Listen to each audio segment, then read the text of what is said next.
Hi friends, வணக்கம் எல்லாருக்கும். நாங்கள் வந்து பார்த்தீங்கன்னா இப்போ முருகன் கோயிலுக்கு போயிட்டுருக்கோம்.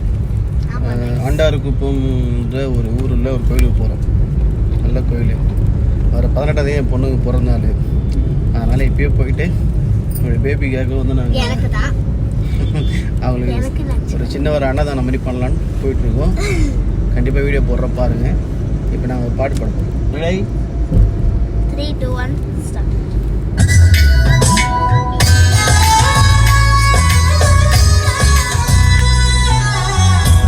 நடு ராத்திரியில் வெத்தலைய போட்டுக்கிட்டு